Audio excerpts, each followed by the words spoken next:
हम सभी लोग संकल्प लेते हैं कि जिन्होंने किसानों पर अन्याय और अत्याचार किया उनको हराएंगे और हटाएंगे। ये हमारा अन्य संकल्प है। हमारे साथ आज तेजिंदर बिर्क हैं हमारे साथ, जिनका परिचय पहले भी है आपसे हमसे। और जिस समय लखीमपुर में घटना घटी थी, आपने इन्हें देखा होगा। कोशिश थी कि इन्हीं को कुचल दिया जाए। भगवान की कृपा थी कि इनकी जान बच गई। इनके ऊपर जो उस समय गाड़ी चढ़ाना चाहते थे, चोट तो इनको बहुत लगी। और जब लोगों ने इन्हें देखा नीचे पड़े हैं, तो लोग पहचान भी नहीं पा रहे थे।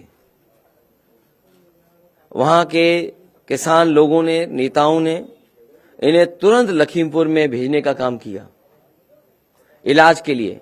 उसी समय मुझे जानकारी हुई कि तेजिंदर बिर्क के साथ ऐसी घटना घट गई है और कुछ किसानों की कुचलने से जान चली गई है। घटना बड़ी है। मैंने उसी समय अपनी पार्टी के नेताओं को फोन किया कि क्या घटना हुई है। तब जानकारी मिली कि तेजिंदर बिर्क अस्पताल में है। मैंने कहा कि तुरंत मेरी बात कराओ। वो अस्पताल पहुंचा, हमारी पार्टी का नेता। तेजिंदर बिर्क जी से उस समय बात हुई मेरी, और साथ ही साथ मेरी डॉक्टर से भी बात हुई जो तेजिंदर बिर्क को उस समय देख रहे थे। मैंने डॉक्टर से यही कहा कि अगर आप इलाज कर सकते हैं तो आप इलाज करिए, और अगर रेफर करना चाहते हैं, इनके परिवार के अगर लोग चाहते हैं रेफर कर दें और इलाज कहीं और हो जाए इनका, तो वो तुरंत करिए, जिससे इनकी जान बच जाए। सच्चाई ये है कि समय पर इलाज और वहां के नेता कार्यकर्ताओं ने जो इनकी मदद की, और सबसे बड़ी मदद की है भगवान ने, जो इन्हें बचा लिया। इन्होंने किसान की लड़ाई लड़ी, और मैं तमाम अपने किसान नेताओं को, किसानों को धन्यवाद देना चाहता हूं, जिन्होंने संघर्ष किया, जो अन्याय के खिलाफ लड़ते रहे। और किसानों ने आखिरकार सरकार को झुका ही दिया। 3 काले कानून आए थे, 3 काले कानून लाए गए थे। किसानों के ऊपर न जाने कैसे कानून लागू हो रहे थे। खेती बर्बाद हो जाती, जमीन छिन जाती, किसान मजदूर बन जाता, दूसरों के हाथ में पूरी की पूरी फसलों का, अनाज का कंट्रोल चला जाता, मार्केट पे छूट जाता हमारा किसान। किसान शहीद हुए, जान गई। आंदोलन किया, झूठे मुकदमे लगे, परवाह नहीं की, और उस आंदोलन को लगातार चलाते रहे। अंततः वोट के लिए भारतीय जनता पार्टी ने तीनों किसानों के काले कानून वापस लिए। जो लोग आतंकवादी कहते थे, जो लोग मवाली कहते थे, न जाने किन शब्दों से किसानों को अपमानित करते थे, आज वो कह रहे हैं कि किसानों के हित में वो 3 कानून वापस लिए।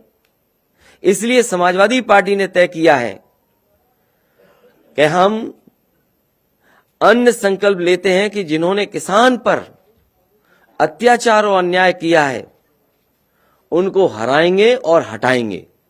इसके लिए मैं कहूंगा कि तेजिंदर बिर्क जी हमें संकल्प दिलाएं, और तेजिंदर बिर्क के साथ साथ हम अपनी पार्टी के नेता कार्यकर्ता किसान भाइयों से कहेंगे कि संकल्प लें, अन्य संकल्प लें, और भारतीय जनता पार्टी को हराएं और हटाएं। इसके साथ साथ समाजवादी पार्टी का मैनिफेस्टो तो आएगा, और मैनिफेस्टो में बहुत सी चीजें आएंगी। लेकिन आज किसान के सवाल पे जब अन्य संकल्प लिया है, तो समाजवादी पार्टी और हमारे मैनिफेस्टो में इस बात को शामिल करेंगे कि सभी फसलों के लिए एमएसपी प्रदान की जाएगी, और गन्ना किसानों को 15 दिन में उनका भुगतान सुनिश्चित किया जाएगा। इसके लिए फार्मर्स रिवॉल्विंग फंड भी अगर बनाना पड़ेगा, फार्मर्स रिवॉल्विंग फंड बनाने का काम करेंगे, जिससे किसानों का भुगतान न रुके। साथ ही साथ 300 यूनिट जो फ्री बिजली का समाजवादी पार्टी ने संकल्प लिया है, घोषणा की है, मैनिफेस्टो में शामिल करेंगे।